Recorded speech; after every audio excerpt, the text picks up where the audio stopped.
दुनिया के हर कोने में कुछ राज, कुछ कहानियां छुपी होती है। ऐसी कहानियां जो समझ के बाहर होती है।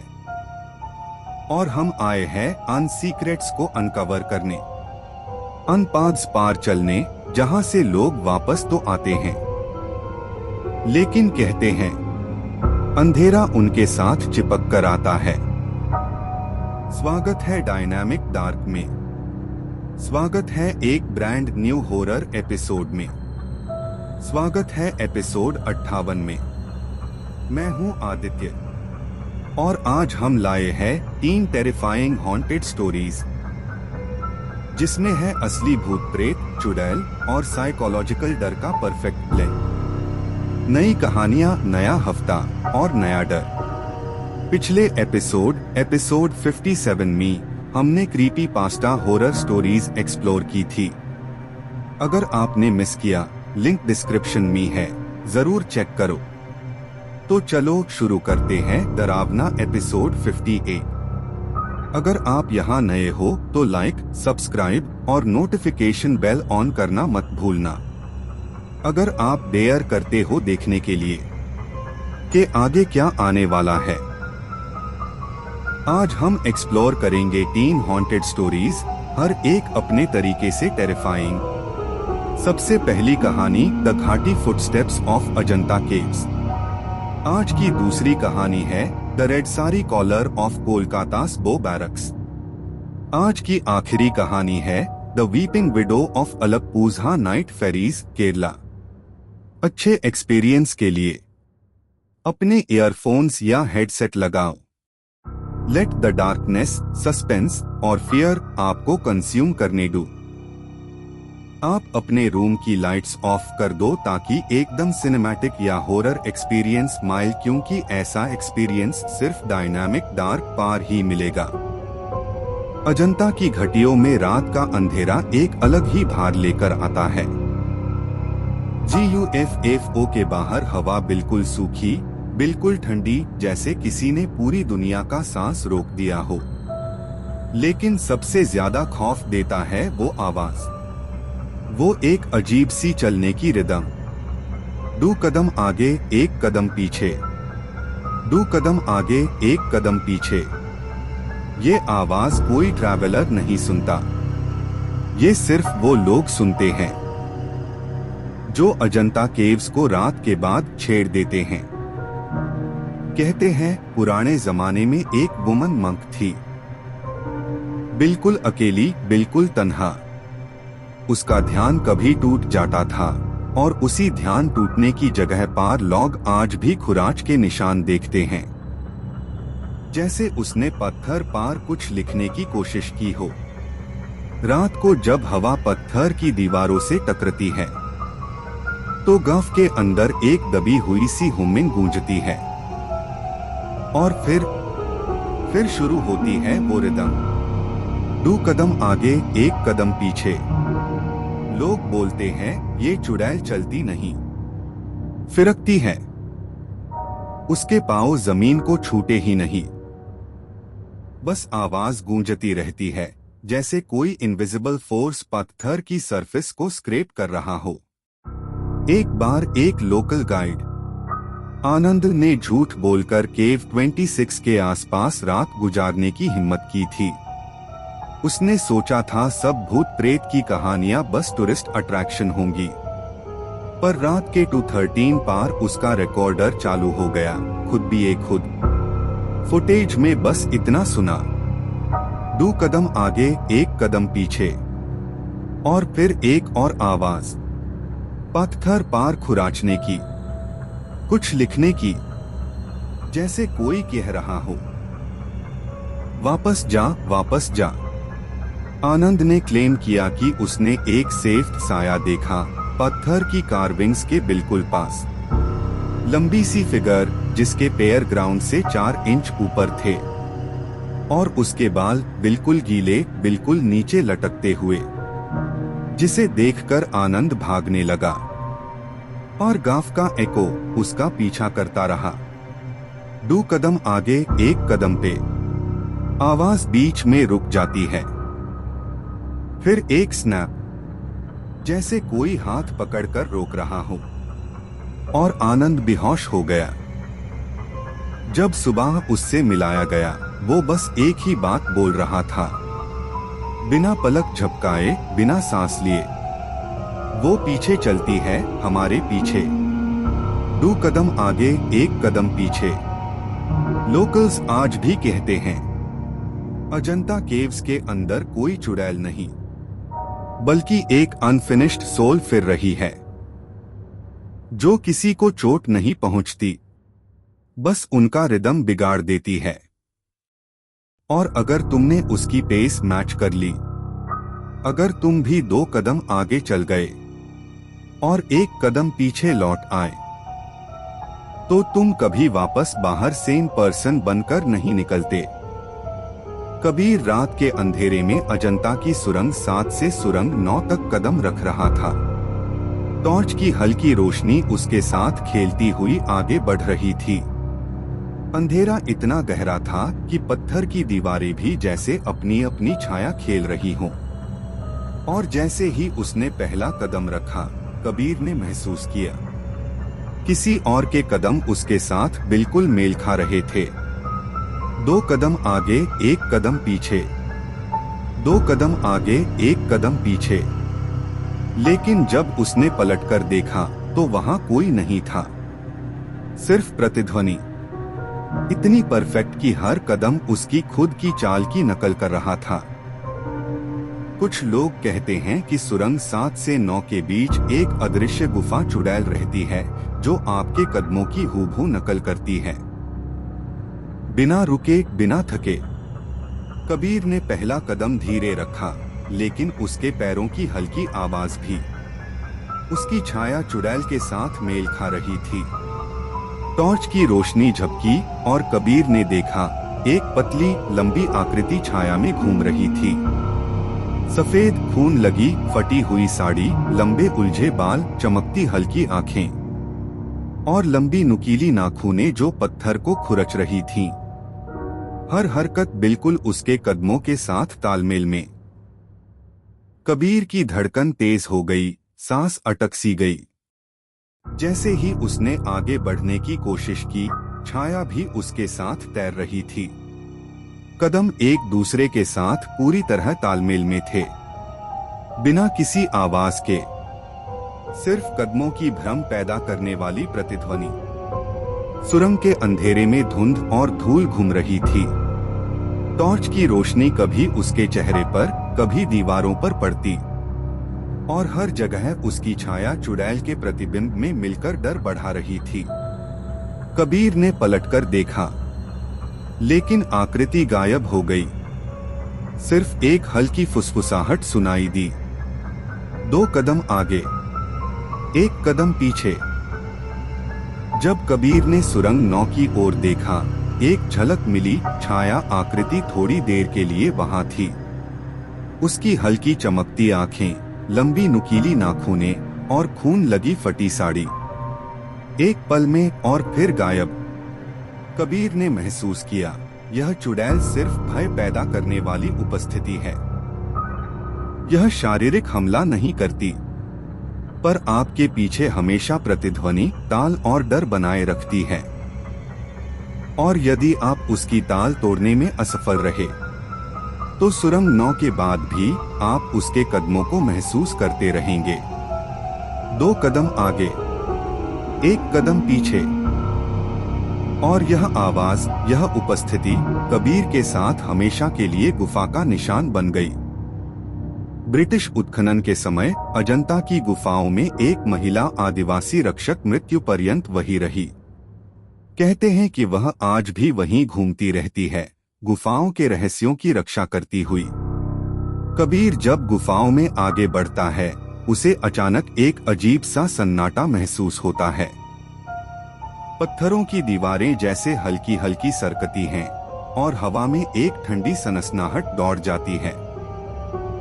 हर कदम पर उसे लगता है जैसे कोई अदृश्य आंखें उसे देख रही हैं। उस महिला रक्षक की आत्मा, जो अब पत्थर की छाया में समाहित हो चुकी है, किसी भी यात्री को गुफाओं के रहस्यों के पास जाने नहीं देती। कबीर ने महसूस किया कि जैसे ही वह किसी गुप्त मार्ग की ओर बढ़ता, उसकी छाया और कदमों की प्रतिध्वनि अचानक बदल जाती है। पत्थर की दीवारों से एक हल्की आवाज आती है, जैसे कोई फुसफुसा रहा हो, और हवा में ठंडी सांस की हल्की सरसराहट महसूस होती है। कबीर के कदम धीरे धीरे रुकने लगते हैं, लेकिन जैसे ही वह पीछे मुड़कर देखता है, कुछ भी नहीं होता। सिर्फ गुफा का अंधेरा और उसकी खुद की धड़कनें। और फिर अचानक उसकी नजरें एक पत्थर की आकृति पर पड़ती हैं, जो उसकी ही तरह ऊंची, लंबी और स्थिर खड़ी है, लेकिन उसमें एक जीवन जैसी मौजूदगी है। उसकी साड़ी के फटे किनारे और लंबी उंगलियों वाली छाया पत्थर में गढ़ी हुई प्रतीत होती है, लेकिन हर पल वह महसूस करता है कि यह रक्षक उसकी हर चाल पर नजर रख रही है। कबीर समझ गया कि यह चुड़ैल या रक्षक शारीरिक हमला नहीं करती, पर वह अंतरात्मा में डर और सावधानी का बीज बो देती है। अगर कोई उसकी चेतावनी न माने, तो वह गुफाओं की रहस्यमयी गहराइयों में खो जाता है। यहाँ से आगे मत बढ़ो, यह गुफाएं हमारी हैं। और उस आवाज और अदृश्य उपस्थिति का डर कबीर के साथ हमेशा बना रहता है, गुफाओं की हर छाया में उसका पीछा करती हुई। कबीर जैसे ही गुफाओं के गहरे हिस्सों में कदम बढ़ाता है, वहाँ का अंधेरा और भी गहरा और हवा और भी ठंडी लगने लगती है। लोग कहते हैं कि जब वह गुफा चुड़ैल के पास होता है, तो उसके पीठ में बर्फ जैसी सर्दी दौड़ जाती है। कबीर को अचानक ऐसा महसूस होता है, जैसे किसी अदृश्य हाथ ने उसके कंधों को छू लिया हो। हर कदम के साथ यह ठंडक और भी बढ़ जाती है, हड्डियों तक उतरती हुई। उसका सांस तेज हो जाती है और दिल जोर से धड़कने लगता है। लेकिन जैसे ही वह पलटकर देखता है, उसके पीछे कुछ भी नहीं होता। सिर्फ गुफा का अंधेरा और उसके खुद के कदमों की प्रतिध्वनि। यह अनुभव बार बार दोहरता है, हर मोड़ पर, हर कच्ची दीवार और पत्थर की कोहनी के पास। कबीर महसूस करता है कि यह ठंडक केवल शारीरिक नहीं है, यह एक चेतावनी और भय पैदा करने वाली शक्ति है, जो उसके दिमाग को घेर रही है। कभी कभी वह हवा में हल्की सरसराहट और फुसफुसाहट भी सुनता है, जैसे कोई कह रहा हो, तुम आगे मत बढ़ो। हर पल उसकी धड़कन तेज होती है और उसकी नजरें चारों ओर खोजती रहती हैं। वह जानता है कि यह चुड़ैल शारीरिक हमला नहीं करती, लेकिन उसकी उपस्थिति इतनी शक्तिशाली है कि वह मानसिक रूप से कांप उठता है। कबीर की सांसों की आवाज, टॉर्च की हल्की रोशनी और गुफा की अनजानी गहराई मिलकर एक भयानक और रहस्यमयी माहौल बनाती हैं। हर कदम के साथ वह ठंडक महसूस करता है और उसकी हिम्मत धीरे धीरे डर में बदल जाती है। पीछे मत देखो, पर हर कदम पर यह ठंडक तुम्हारे साथ है। और गुफा का यह अजीब अनुभव कबीर के साथ हमेशा बना रहता है, उसकी आत्मा में गहरी छाया छोड़ते हुए। कबीर जब गुफाओं के गहरे और सुनसान हिस्सों में चलता है, उसे अचानक एक रहस्यमयी प्रतिध्वनि सुनाई देने लगती है। यह केवल उसके कदमों की आवाज नहीं है, बल्कि ऐसा लगता है जैसे कोई अदृश्य शक्ति उसके पीछे पीछे चल रही हो, हर कदम को हूबहू दोहरा रही हो। जैसे ही कबीर आगे बढ़ता है, यह प्रतिध्वनि और भी स्पष्ट हो जाती है। कभी कभी वह सोचता है कि यह उसकी खुद की आवाज है, लेकिन जल्द ही उसे एहसास होता है कि यह प्रतिध्वनि उसकी हर चाल का परिपूर्ण प्रतिबिंब है, जो गुफा की अनगिनत गहराइयों में गूंज रही है। सुनसान सुरंगों में हवा की हल्की सरसराहट और पत्थरों की ठंडी सतह से टकराती आवाजें मिलकर एक भयानक माहौल बना देती हैं। कबीर महसूस करता है कि जैसे ही वह किसी मोड़ या धुंधले हिस्से में प्रवेश करता है, यह प्रतिध्वनि अचानक गायब हो जाती है और फिर अगले कदम के साथ एक नई और अधिक भयावह गूंज शुरू हो जाती है। इस प्रतिध्वनि के साथ कभी कभी उसे छाया जैसी आकृतियां भी दिखाई देती हैं, पतली, लंबी, झूलती हुई, खून लगी फटी साड़ी और लंबे नुकीले नाखूनों वाली गुफा चुड़ैल की रूपरेखा। वह धीरे धीरे उसके कदमों की नकल करती हुई उसके पीछे पीछे चलती है, लेकिन हर पल छाया कभी दिखती, कभी गायब हो जाती है। कबीर की धड़कनें तेज हो जाती हैं, सांसें रुकने सी लगती हैं और उसका मन धीरे धीरे भय में डूबने लगता है।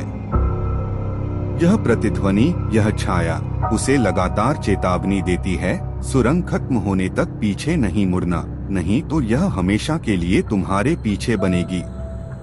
2 कदम आगे, 1 कदम पीछे, और हर बार यह रहस्यमय प्रतिध्वनि उसकी चाल का अनवरत अनुसरण करती है, जैसे गुफा स्वयं उसे अपनी गहरी, अंधेरी गहराइयों में बंद कर लेना चाहती हो। कबीर जैसे ही सुरंग 9 के अंतिम हिस्से की ओर बढ़ता है, उसका दिल तेजी से धड़कता है। हवा में धूल और ठंडक का मिश्रण उसकी हड्डियों तक उतरता है। हर कदम के साथ वह गुफा की अजीब, रहस्यमय गहराइयों में और गहराता जाता है।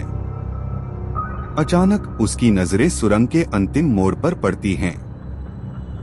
1 सेकंड के लिए वहां खड़ी होती है सफेद, फटी साड़ी वाली गुफा चुड़ैल, उसकी लंबी काली उलझी हुई बालों से चेहरा आधा छिपा हुआ, और उसकी चमकती हल्की आंखें सीधे कबीर की ओर देख रही हैं।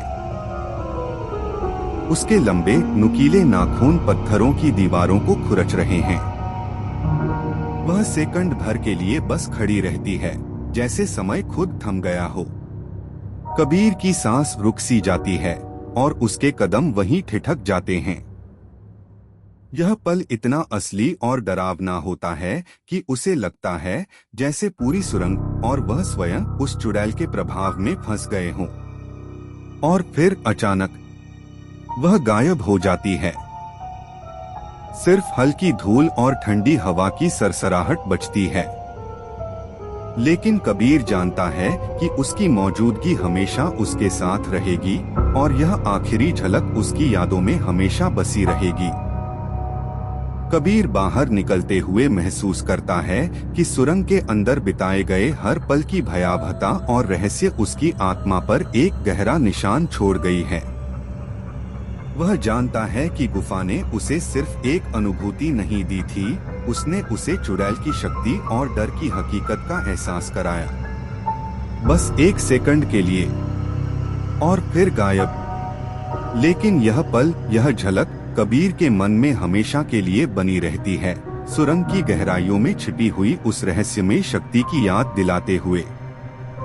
अर्जुन एक जवान लड़का कोलकाता के वो बैरक की सुनसान गलियों में अकेला घूम रहा था। घड़ी की सुई आधी रात को दिखा रही थी और हर कदम पर उसे अजीब सा सन्नाटा महसूस हो रहा था। हवा में हल्की नमी और धूल की सरसराहट थी, जो उसके कानों में फुसफुसाहट जैसी गूंज पैदा कर रही थी। अचानक एक घर की लैंडलाइन अचानक बज उठती है। यह आवाज इतनी अप्रत्याशित थी कि अर्जुन का दिल जोर जोर से धड़कने लगता है। 2015 से इस इलाके में लैंडलाइन हटा दी गई थी, फिर भी यह फोन अचानक बज रहा था। अर्जुन को यकीन नहीं हो रहा था कि वह सुन रहा है, लेकिन उसकी जिज्ञासा उसे रोक नहीं पा रही थी। अर्जुन जैसे ही फोन उठाता है, उसे एक औरत की भारी, सांसों भरी आवाज सुनाई देती है। दरवाजा खोलो। उसके हाथ कांपने लगते हैं। वह धीरे धीरे दरवाजे की ओर बढ़ता है। हर कदम पर उसके पैर की आवाजें सुनाई देती हैं, लेकिन पीछे कोई नहीं था। फोन की हल्की फुसफुसाहट और आसपास की खामोशी मिलकर भयानक माहौल बनाती हैं। जैसे ही वह दरवाजे के पास झांकता है, उसकी नजरें लाल साड़ी वाली छाया पर पड़ती हैं। वह आकृति आधी दिखाई देती है, लंबी और पतली, उसकी काली उलझी हुई बालों से चेहरा आधा छिपा हुआ, और उसके भयावह नाखून और फटी साड़ी डरावनी छवि बनाते हैं। उसकी आंखों में अजीब सी चमक थी और वह धीरे धीरे दरवाजे के पास तैरती हुई प्रतीत होती थी।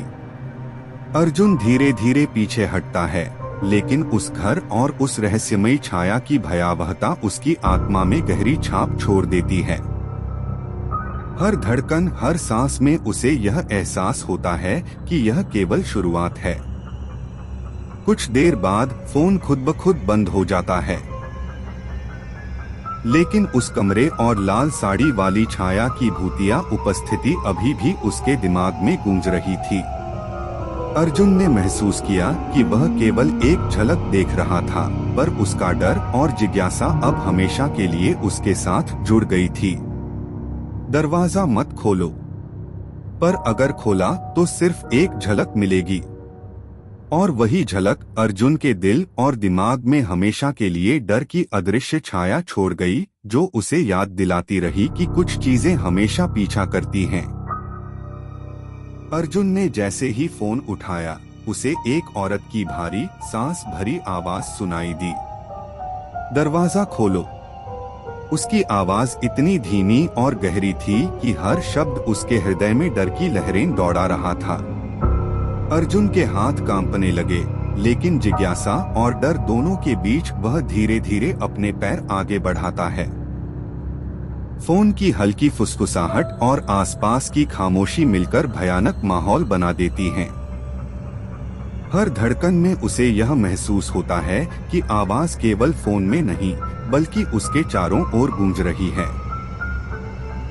कभी कभी ऐसा लगता है कि यह सांसें उसके कानों के पास से बह रही हों, और हवा में हल्की सरसराहट के साथ अदृश्य शक्ति उसका पीछा कर रही हो।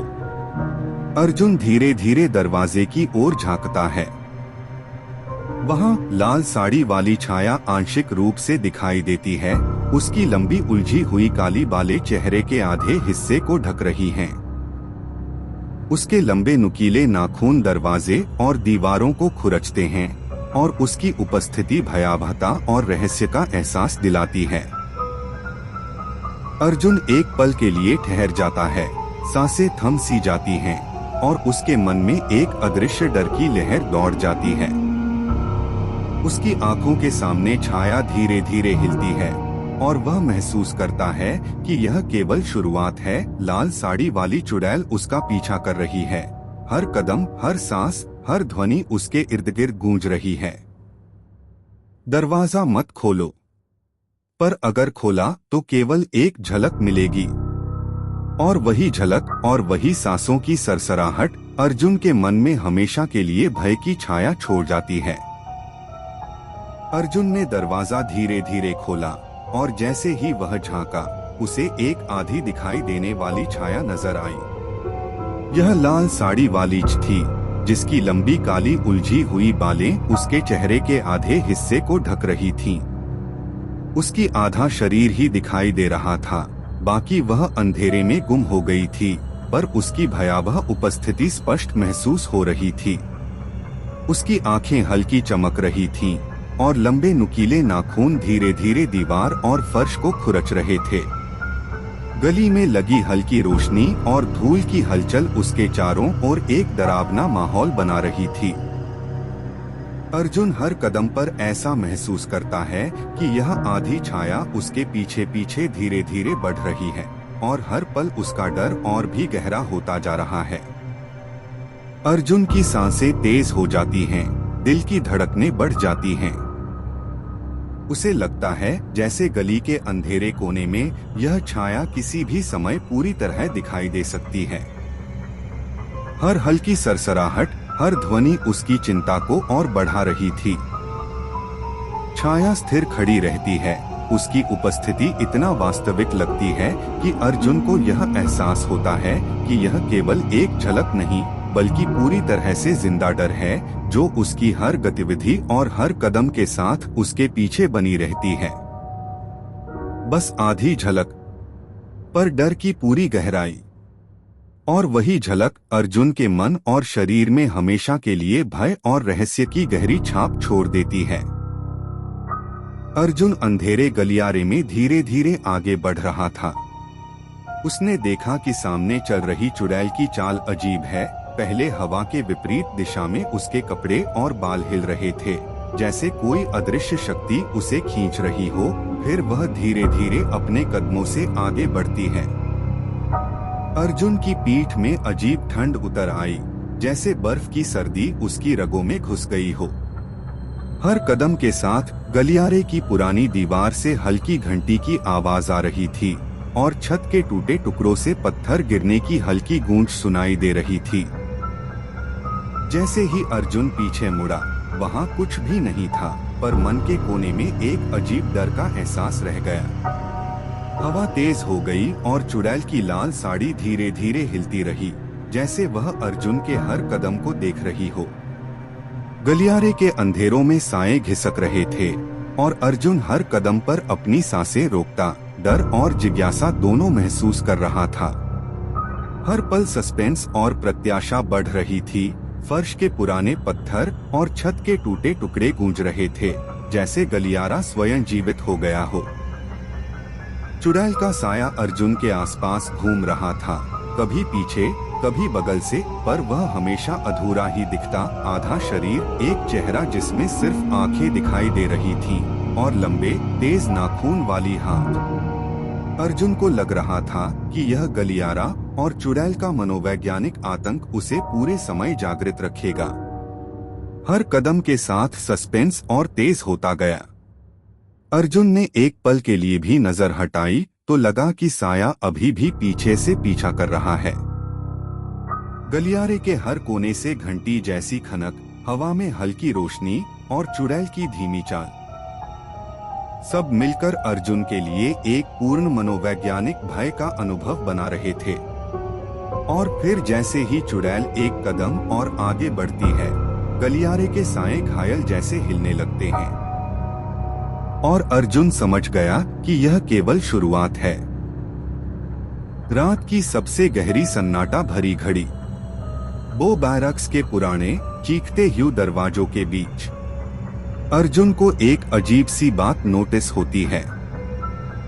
जिस घर के सामने लाल साड़ी वाली चुड़ैल रुकती है, उस घर के लोग अगले ही दिन घर छोड़कर चले जाते हैं, बिना किसी नोटिस, बिना किसी सामान को ठीक से पैक किए, जैसे कोई उन्हें भागने पर मजबूर कर देता हो। अर्जुन पहले तो सोचता है शायद कोइंसिडेंस हो, मगर फिर एक रात जब वो और कॉलोनी के 2 और लोग हिम्मत करके उस घर के बाहर जाते हैं, तो उनकी रात हमेशा के लिए बादल जाती है।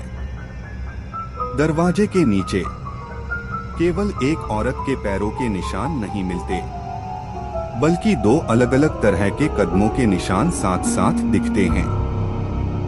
एक बेड पेयर और एक छोटे, दोनों गहरी धारणा से भरपूर, जैसे कोई एक साथ 2 जगह खड़ा हो। अर्जुन टॉर्च लेकर नजदीक जाता है, पर निशान ऐसे लगते हैं जैसे कोई भारी चीज घसीटकर चलती हो। लेकिन घर के लॉक तो ठीक ठाक थे। फिर रात भर कॉलोनी में एक ही कहानी फैल जाती है।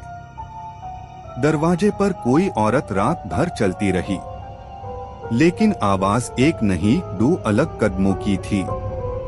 और सबसे अजीब बात, जिस घर के लोग भागकर चले गए थे, अंदर का सारा फर्नीचर उतरा हुआ, दरवाजों पर खून के जैसे लाल रंग के छाप, जैसे किसी ने अंदर घुसने की कोशिश की हो, पर चुड़ैल को रोकने वाली कोई चीज भी हो। अर्जुन की रात नींद से खाली हो जाती है, क्योंकि अब उससे समझ आ रहा है ये लाल साड़ी वाली कोई आम आत्मा नहीं, ये किसी के पीछे नहीं पड़ती, ये घर चुन्नी है। और जिस घर के दरवाजे पर ये रात भर रुक जाए, उस घर की कहानी अगला दिन सूरज उगने से पहले खत्म हो जाती है। रात के 3 बजने वाले होते हैं। तब अर्जुन को एक बार फिर वो ही 2 कदमों की गूंज अपनी खिड़की के नीचे सुनाई देती है, और इस बार वो उसके खुद के बिल्डिंग के नीचे रुकती है। वो बैरक्स में इस चुड़ैल की एक बात सबको सबसे अधिक डराती है, वो कभी कुछ नहीं बोलाती, ना कोई चेतवानी, ना कोई सांस का जोर, ना कोई पैर घिसती ध्वनि। सिर्फ एक शांत अजीब सा सन्नाटा उसके साथ चलता है। अर्जुन ने भी यही समझ लिया था कि अगर वो ना बोले, ना हिले, ना कुछ कहे, शायद यूसेस निकल जाना आसान होगा। लेकिन उस रात जो हुआ, उसी ने अर्जुन की सांस तक रोक दी।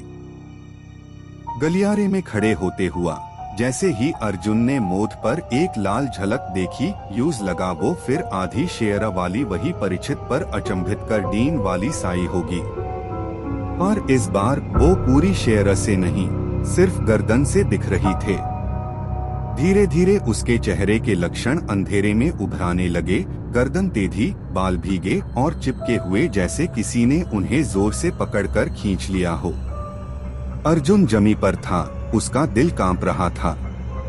टैब वो चली नहीं, वो बस ठहरी और ठहर कर धीरे धीरे अपने चेहरे को सीधा अर्जुन की तरफ फिर दिया। और FIR वही, वो एक लाल, सीधी, अस्वाभाविक रूप से बहुत चौड़ा मुस्कान। ना लाभ हिले, ना कोई भाव, सिर्फ एक इतनी चौड़ी मुस्कान जैसे किसी इंसान के चेहरे पर हो ही नहीं सकती। मुस्कान इतनी बड़ी जैसे नहाया हुआ लाल रंग उसके दांतों के बीच जम गया हो। अर्जुन के पैर सूख गए, आंखों में से आंसू निकलने लग गए, पार गाला बैंड हो गया था। गलियारे की हवा अचानक ठंडी नहीं, गर्म हो गई, जैसे कहीं जलाती हुई धूप जैसा था। चुड़ैल एक कदम आगे बढ़ाती है, बिना आवाज, बिना हिलचूल के। मुस्कान वैसी ही जमी हुई। अर्जुन पीछे हटता है, लेकिन उसके पैर बोर्ड पार इस तरह हाइजेट है जैसे जमीन नीचे से चिपक रहा हो। उस पाल अर्जुन को एहसास होता है कि इस मुस्कान में सब कुछ लिखा है, डरावा, चेतवानी और अंतिम निशान।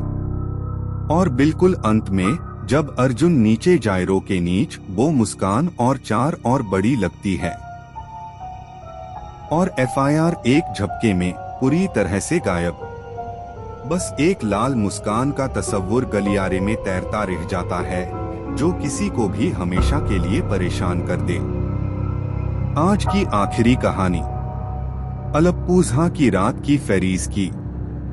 वहाँ एक नियम है जिसे सब मानते हैं। 9:40 बजे के बाद कोई पैसेंजर फेरी पार कदम नहीं रखेगा। लोग कहते हैं ये नियम इंसानों ने नहीं बनाया, एक रोटी हुई विधवा की आत्मा ने बनाया है। रात के समय अलप्पूझा का जेट्टी अजीब सा चुप हो जाता है। पानी बिल्कुल शांत, लेकिन हवा में एक नाम की कोटी हुई आह भरने की बू। और जब लास्ट फेरी अपना हॉर्न बजाती है, पानी की सतह पर एक और आवाज गूंजती है, जिसे सिर्फ कुछ लोग हाय सुन पाते हैं। एक औरत की डाभी हुई रोने की आवाज। मल्लाह लोग बताते हैं, सालों पहले एक औरत अपने पति का इंतजार करते करते इसी जेट्टी पार खादे खादे तूफान में डूब गई थी। और तब से 9:40 के बाद कोई भी इस फेरी पार चढ़ने की कोशिश करता है तो पहले हवा ठंडी नहीं, गीली रोड ह्यू गेल की तरह भारी हो जाती है। कहते हैं अगर कोई पैसेंजर इस वक्त फेरी पार चढ़ जाए तो विधवा की आत्मा उसके बिल्कुल पीछे खादी मिलती है, बिना चेहरे के, भीगी सारी चिपकती हुई। और उसकी कमजोर सांस कान के बिल्कुल पास महसूस होती है। इसीलिए जेट्टी का नियम कभी नहीं तोड़ते। यहाँ रात के बाद फेरी पार चढ़ना इंसान नहीं, उस विधवा का अधिकार माना जाता है। रात का समय 9:45 बज चुके होते हैं। जेट्टी पार एक अजीब सा सन्नाटा छा जाता है। ना वेव्स की आवाज, ना साइकिल की घंटी, ना लोगों की बातें, बस हवा जो धीरे धीरे गीली होकर ठंडी नहीं भारी लगने लगती है। इसी वक्त जेट्टी के बिल्कुल एंड पार लोग कहते हैं एक बीजी हुई सेफ सारी वाली विधवा चुड़ैल दिखाई देती है। उसकी साड़ी पूरी तरह फटी हुई, लहू के पुराने दाग चिपके हुए, और पानी उसके कपड़ों से बर्फ की बूंदन की तरह टप टैप टप करता रहता है। वो कभी सीधी चलकर नहीं आती। उसके पैर पानी के ऊपर ही हल्की सी हाइट पार रहते हैं, जैसे हवा में लटक कर चल रही हो, लेकिन उसके कदम पड़ते नहीं, सिर्फ पानी गिरने की आवाज चलता हुआ सा फील होती है। मल्लाह बताते हैं कि अगर कोई इंसान उस वक्त उससे देख ले तो सबसे पहले उसकी नाक में एक अजीब सी गंदी, नाम की और पुरानी कपड़ों की बू भर जाती है, जैसे किसी ने 2 हफ्ते पुरानी भीगी कपड़े की गठरी उसके चेहरे पर धकेल दी हो। और FIR, वो विधवा अपने लंबे गीले बाल हल्का सा हिलाती है। बालों के पीछे से एक चिलती हुई चेहरा झलकता है। पेल स्किन, गहरी सोचे हुए आंखों के गड्ढे और इतने लंबे तीखे नाखून कि वो लकड़ी की जेट्टी को छू दे तो छिलका निकल आए। सबसे डराने वाली बात ये है, वो कभी सीधा किसी इंसान की तरफ नहीं देखती। पहले पानी की तरफ खादी होती है, फिर धीरे से अपनी गले से आती रोने की आवाज रोककर सिर्फ अपना चेहरा घुमाती है, बाकी शरीर वही का वही। और कहते हैं, जिसे उस पाल उसकी आंखें देख लेती है, उसके कान में अगले 7 दिन तक भीगी सांस की आवाज सुनाई देती रहती है। इसीलिए अलप्पूझा के लोग 940 के बाद जेट्टी से दूर हो जाते हैं, क्योंकि उसके बाद ये दुनिया इंसानों की नहीं रहती, उस विधवा की हो जाती है। रात के उस सनपैन में जब जेट्टी पार सिर्फ पानी के टपकने की आवाज बची होती है, वो विधवा चुड़ैल बस एक हाय लेन बोलती है, मुझे घर ले चलो। उसकी आवाज ऐसी लगती है जैसे कोई पानी में डूबते हुए आखिरी सांस जोड़कर बोल रहा हो, भरी हुई, दाभी हुई और गले में पानी अटका हुआ सा डर। लोग कहते हैं, जिस किसी ने उस आवाज को अपने कण के बिल्कुल पास से आते महसूस किया, उसके पैर उसी पाल सुन्नार हो गए, जैसे कोई ठंडी गीली हड्डी उनकी गर्दन को पकड़कर अपनी तरफ खींच रही हो। इसलिए अलप्पूझा में कोई भी रात को अस्फियरी के पास रुकता नहीं। उस एक लेन में डूबने की पूरी मौत की कहानी छिपी होती है। आधी रात की सन्नाटा और अर्जुन बोट को बराबर चला रहा होता है। तभी आस शांत पानी पर कदम की हल्की हल्की आहट गुनाजती है, जैसे कोई बोट के साथ साथ पानी के ऊपर चल रहा हो। लेकिन अर्जुन एम कर देखता भी नहीं, क्योंकि उसी पता है, जिन कदमों को तुम इग्नोर करो वो कदम हमेशा और करीब आते जाते हैं। एक बार, सिर्फ एक बार अगर उस विधवा चुड़ैल का चेहरा दिख जाए तो इंसान जिंदगी भर भूल नहीं पाता। उसका चेहरा सेफ, ठंडा और आंखों में पूरा पानी जमा होता है, जैसे वो अभी अभी गहरे पानी में डूबकर ऊपर आई हो। पानी उसकी पालकों से धीरे धीरे बह रहा होता है और उसकी आंखों में एक ऐसी खाली खालीपन जिसे देखकर लगता है कि वो अभी भी किसी को अपने साथ ले जाने की तलाश में है। और सबसे भयंकर बात, जिस रात वो विधवा दिख जाए, पूरी हवा एक अजीब सी नमक और खून जैसी तेज गंदी महक से भर जाती है। लोग कहते हैं कि वो खुशबू नहीं, उसकी मौजूदगी होती है। और नौका के पुराने कर्मचारी हमेशा एक ही बात समझते हैं, अगर ये खुशबू आए पलटकर मत देखना। So that was the end of episode 58 of Dynamic Dark। अगर ये स्कैरी स्टोरीज और दरवानी कहानियां ने आपको सच में स्केयर किया तो कमेंट्स में बताओ कौन सी स्टोरी ने आपकी रात खराब कर दी। सबसे terrifying comment, I Aditya will pin it. Like करो, सब्सक्राइब करो और नोटिफिकेशंस ऑन रखो ताकि आप हमारी नेक्स्ट स्कैरी और डरावनी कहानी मिस ना करो। और ये हॉरर एपिसोड अपने फ्रेंड्स और फैमिली के साथ शेयर करो if they can handle the fear. कोई haunted location, Indian horror story या अर्बन लेजेंड शेयर करना है, drop it in the comments. जो आइडिया सबसे ज्यादा लाइक्स लेगा वो हमारे नेक्स्ट एपिसोड में फीचर होगा। एपिसोड 59 जल्द HII आ रहा है, जहां हम सुनेंगे क्रीपी पास्टा हॉरर स्टोरीज और सस्पेंसफुल ट्विस्ट्स, घोस्ट्स वाली स्टोरीज होगी नेक्स्ट एपिसोड में। हम जल्द ही लौटेंगे 22 दिसंबर को एपिसोड 59 के साथ।